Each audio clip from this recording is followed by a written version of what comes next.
किस बात को लेकर आज प्रेस कॉन्फ्रेंस कर रहे हैं, क्या कुछ मैटर है? देखिए, कल ईडी का मेरे यहाँ छापा पड़ा था श्यामलाल चंद्रशेखर मेडिकल कॉलेज में। वो लोग 10 बजे एंट्री किए और लगभग रात्रि के मतलब दूसरे दिन 3 बजे सुबह तक वो यहाँ पर रहे। उन्होंने पूरे पेपर का छानबीन किया, हार्ड डिस्क में हमारे कंप्यूटर का सारा सिस्टम ले गया, हमारे अकाउंट्स का सब चीज़ ले गया। तो उनसे जब हमने बात किया कि क्यों, तो बोला कि आप ही यहाँ नहीं हो रहा, अभी पूरे भारत में इसी टाइम में 15 जगह पर हो रहा है। जो भी बात रही हो, अब क्यों हम लोग को इन्वॉल्व किया गया ये बात बहुत स्पष्ट उन्होंने नहीं बताया। लेकिन जहाँ तक हमारी जानकारी है और जो हम आप लोग भी इसको देखे हैं कि पहला इंस्पेक्शन हम लोग का 28 जून 2024 को हुआ था। डिफिशियंसी नहीं रहते हुए हमने घूस नहीं दिया, किसी को कोई पैसा नहीं दिया, डिफिशियंसी नहीं रहते हुए भी हमको डिफिशियंसी वहाँ 30% 35% शो किया गया। लेकिन उसी पीरियड में बहुत से कॉलेज ऐसे थे जिसको 70% डिफिशियंसी था, उनको उन्होंने मान्यता दे दिया। 58% डिफिशियंसी वाले को मान्यता दी गई। हमारे पास एक ग्राउंड बना, हम उस मामला को लेकर के पहले दिल्ली हाई कोर्ट, उन्होंने बोला कि नहीं आप दूसरे अथी में जाइए। सुप्रीम कोर्ट गए, उन्होंने बोला हमको कि आप अपने हाई कोर्ट में जाइए। पटना हाई कोर्ट हम लोग आए। पटना हाई कोर्ट ने हमें डिसीजन दिया कि 20 दिन करके अंदर इसका फिर से यदि आपको इंस्पेक्शन पर डाउट है तो कर लीजिए, और करने के बाद आप इसको अधिक कोई कमी है तो एक ऑथराइजेशन लेटर ले लीजिए, लेटर लेके इसको मान्यता दे दिया जाए। हमने एनएमसी को दिया, एनएमसी वाले ने उसको ठंडे बस्ते में डाल दिया, उस पर नहीं। जब लगा कि हम लोग कोर्ट ऑफ कंटेम्प्ट में जाएंगे तो लास्ट मोमेंट में उन्होंने जा करके एसएलपी दायर कर दिया सुप्रीम कोर्ट में। फिर सुप्रीम कोर्ट में तब तक हम नेक्स्ट प्रक्रिया की ओर बढ़ गए। दूसरे साल का जो सेशन चालू हो गया तो उसकी प्रक्रिया में हम लोग बढ़ गए, और उसकी प्रक्रिया में हमने अप्लाई फिर से किया, और उसका भी इंस्पेक्शन 24 जून 2025 को हो गया, और मेरा कोर्ट में केस चल रहा है। कोर्ट ने डिसीजन दे दिया, उसी इससे डिसीजन दे दिया कि इसको 100 सीट की मान्यता दी जाए। सुप्रीम कोर्ट में, माननीय सर्वोच्च न्यायालय ने, उसको भी उन्होंने नहीं माना और वो चले गए। वो नहीं माना तो अंत में मजबूर होकर हम लोग क्या करते हैं, कौन नहीं माना? कौन? एनएमसी नहीं माना। हम लोग कोर्ट ऑफ कंटेम्प्ट में चले गए, और उसको उस वहाँ जा करके तब फिर उनसे पूछा गया तो उन्होंने बोला कि मेरा ट्रांसफर पोस्टिंग हुआ, हमको 4 दिन आती जाए, हमको कुछ समय दिया जाए, 20 दिन 25 दिन। कोर्ट ने उसको स्वीकार कर लिया और उसको उस पर लिख दिया कि 4 दिन के अंदर आपको री इंस्पेक्शन करना है, कर लीजिए, अदरवाइज मान्यता दे दीजिए। उन्होंने 4 दिन नहीं किया। उन्होंने कब किया? 21 दिन के बाद, क्या अगस्त को था, 21 अगस्त को जाके उन्होंने हमारा फिर से इंस्पेक्शन किया। वो घटना भी बहुत मजेदार है। पहले उन्होंने एनएमसी ने एक दिन 19 अगस्त को मेल किया कि आपका सेकेंड हियरिंग जो है, वो जो वीडियो कॉन्फ्रेंसिंग पर होता है, वो आपको 21 तारीख को है। उन्होंने ये बोला कि 21 तारीख को आपकी हियरिंग है, आपके टाइमिंग है 12:30 बजे आपका जो स्लॉट है। फिर कुछ देर के बाद मेल आया कि नहीं, आपको 2:30 बजे आपका स्लॉट दिया गया। फिर 4-5 बजे मेल किया कि आपका पोस्टपोन्ड कर दिया जाएगा। हमको लगा हो सकता है सुप्रीम कोर्ट के दबाव में उन्होंने पोस्टपोन्ड कर दिया गया, और सुबह 7:30 बजे मेल आता है हमें कि आज आपके यहाँ इंस्पेक्शन है, और 8:30 बजे टीम इंटर कर गई, जो आप लोग जानते होइएगा। एनएमसी ने अपने तरफ से पूरी कोशिश कर लिया कि इसे मान्यता नहीं देना, लेकिन उसमें भी डिफिशियंसी नहीं पकड़ा पाई, उसको डिफिशियंसी था नहीं। अंत में उन्होंने 3-4 दिन के अंदर 50 सीट की मान्यता दी, और फिर उसको सुप्रीम कोर्ट अपने हेयरिंग में उसको 100 सीट दिया। तो ये खगड़िया जिला का जो पहला मेडिकल कॉलेज है, ये देन है हमारे सर्वोच्च न्यायालय का। इस रिमोट जैसे एरिया में, इस एरिया में जहाँ 100 किलोमीटर 150 किलोमीटर तक मेडिकल फैसिलिटी नहीं है, वहाँ मेडिकल कॉलेज बनना सरकार के क्राइटेरिया में भी और पब्लिक के क्राइटेरिया में भी ये अनिवार्य था। और जैसा कि आप लोग पहले भी जानते थे कि हम लोग लड़ाई लड़ रहे थे, आंदोलन लड़ रहे थे, किस लिए लड़ रहे थे? हम लोग लड़ रहे थे सरकारी मेडिकल कॉलेज के लिए। सरकारी मेडिकल कॉलेज बेगूसराय में शिलान्यास हुआ, क्या बनना चालू हुआ? क्या मुंगेर में शिलान्यास हुआ, बनना चालू हुआ? क्या? तो आपको लगा कि ये, और हमारे यहाँ तो उसका भी घोषणा भी नहीं हुआ, तो लगा कि नहीं, अपने स्तर से फिर पब्लिक के सहयोग से ही हम यहाँ पढ़ने के लिए निश्चित तौर पर करोड़पति बाप के बेटे आएंगे, लेकिन इलाज तो हमारे पब्लिक का होगा। यहाँ ये 500 बेड का अस्पताल बना, 200 डॉक्टर जो अपॉइंट हुआ, ये फैसिलिटी तो हमारे गरीब जनता को मिल रहा है। और यही फैसिलिटी हमको सरकारी मेडिकल कॉलेज में भी आपके बच्चे नहीं पढ़ेंगे, क्योंकि जो नीट से आएंगे वही पढ़ेंगे। लेकिन हमको क्या यहाँ पे बेनिफिट मिलता है कि उसको में हमें इलाज की सुविधा मिलती। ये सारी बातें हमने ईडी के लोगों को बताई। हम तो चाह नहीं थे। हमने छेला बिहारी जी का वो यूट्यूब पर गाना निकाल के दिखाया कि हम सरकारी मेडिकल कॉलेज के लिए आंदोलन करते हैं। और ये जमीन भी आप लोग जानते हैं, ये जमीन भी हम सरकार को लिख के दिए थे कि बगल में श्यामलाल की जमीन है, ये जमीन पर आप सरकारी मेडिकल कॉलेज खोल सकते हैं। जब उसमें डिले लगा तब हम लोग इस प्रोसेस में, और ये सारी बातें हमने ईडी को बताई। उन्होंने सोर्स ऑफ इनकम पूछा कि आपका सोर्स ऑफ इनकम क्या है। हमने, आप सभी लोग जानते हैं, अभी विवेक उमराव जी साथ में है, आइडिया और ब्रेन उनका और डॉक्टर विवेकानंद का है।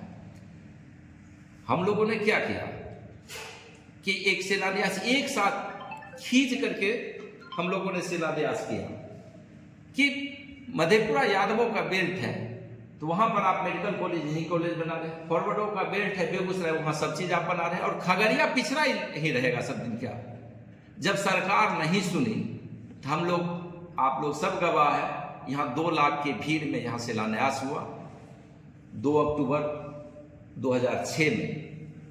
फिर पहला कॉलेज हम लोग का नर्सिंग आया, फिर नर्सिंग का एडवांस आया, पारा मेडिकल आया और एक बीएड कॉलेज खुला। हमने उनको बताया कि इन सारे के इनकम के सोर्स को हम लोग इसमें लगाते हैं, और एक कमिटमेंट हम लोग के फैमिली में है, परिवार में है।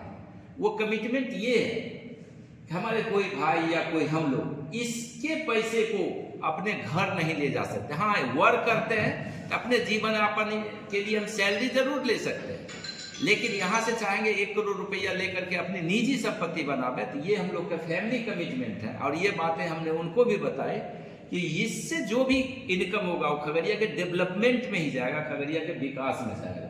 ये सारी बातें हमने ईडी को बताई। और जो उसके बाद जब शिलान्यास हुआ तो फंड कहाँ से आएगा? हम लोग भी बहुत पैसे वाले तो है नहीं, जो सब लोग जानते हैं।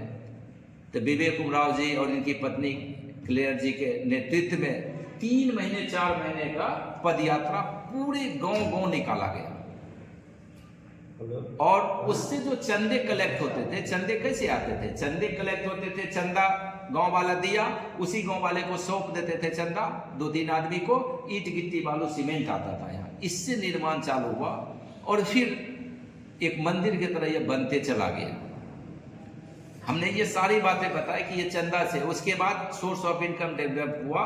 तो ये जब मेडिकल कॉलेज की बात आई, शहर के लोगों ने जाना तो सारे लोग सपोर्ट में उतरे, चाहे वो ईंट गिट्टी छड़ सीमेंट ईटा वाले हो, चाहे टाइल्स वाले हो, चाहे जो भी हो।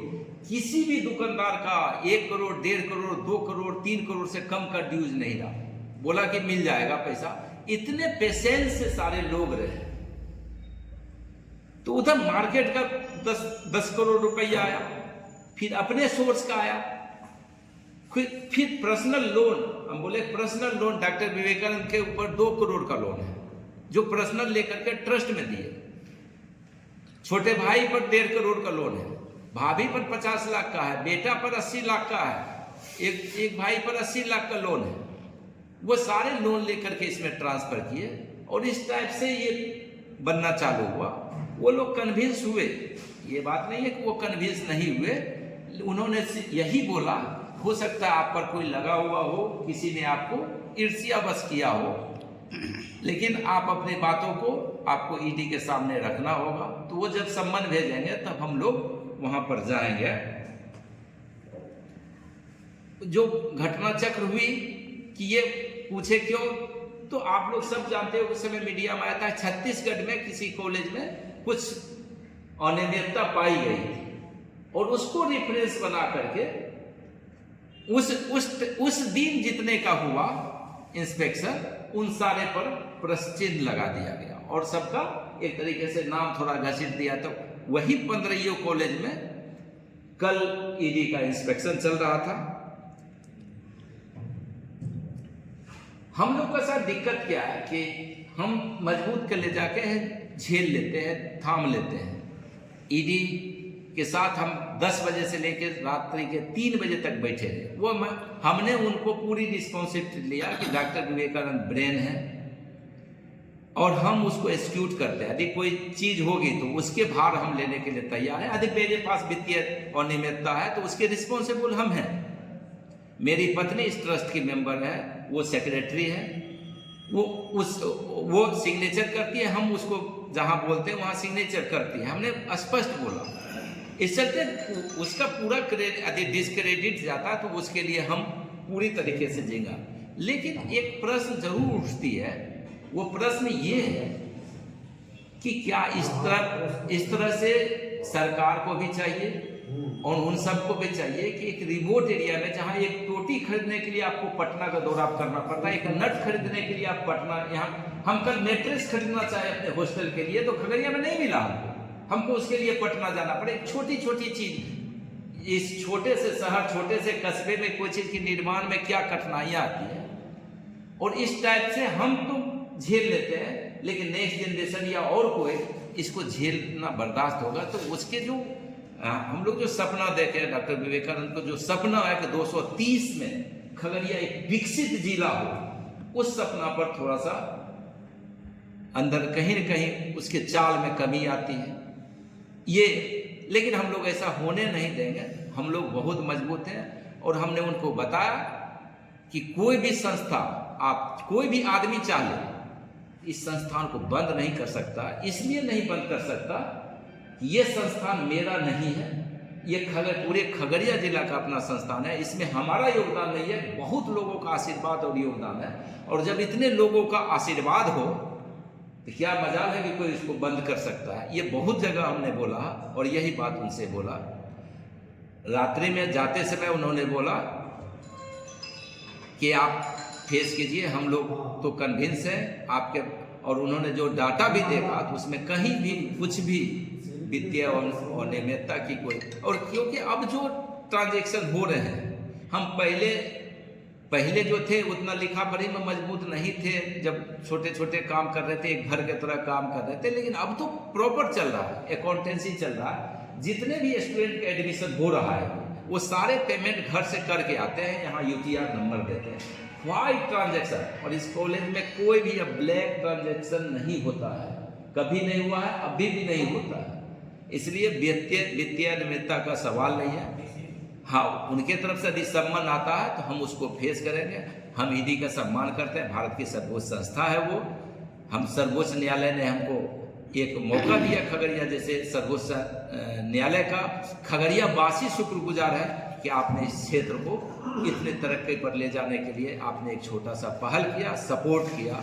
और जिस कोर्ट ने ये हमारे जिस जस्टिस ने हमारी ये सुनवाई करके जजमेंट दिया, आज वो इस देश के CJI है, चीफ जस्टिस ऑफ इंडिया है। हम उनको भी सलाम करते हैं, उनको भी प्रणाम करते हैं कि आपको पता नहीं होगा कि आपने जो जजमेंट दिया वो खगड़िया को कितना लाभान्वित कर दिया। ऐसा कौन सा राजनीतिक हस्ती हो सकता है जिसने इंजीनियर धर्मेंद्र डॉक्टर विवेकानंद के मेडिकल पर सवाल उठाया? राजनीतिक हस्ती ये लोकल लेवल के राजनीतिक हस्ती से बहुत ऊपर की बात है।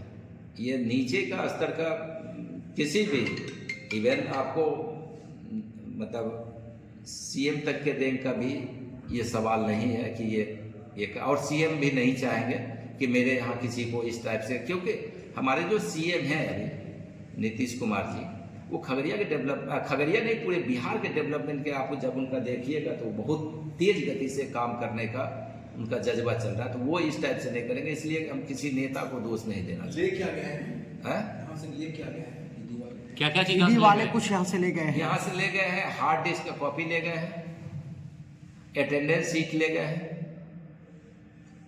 जो भी नया एडमिशन हो, हाँ, और जो मान्यता का पेपर हमको मिला वो ले गए हैं, और जो 3 इंस्पेक्शन का जो रिपोर्ट हमारे पास उनका था तो वो तीनों रिपोर्ट लेंगे बस, और कुछ नहीं ले गए। उन्होंने कि फिर से कब आएंगे या फिर कुछ ऐसी जानकारी? देखिए आपको टास्क क्या दिए थे? हाँ? कुछ टास्क दिए होंगे।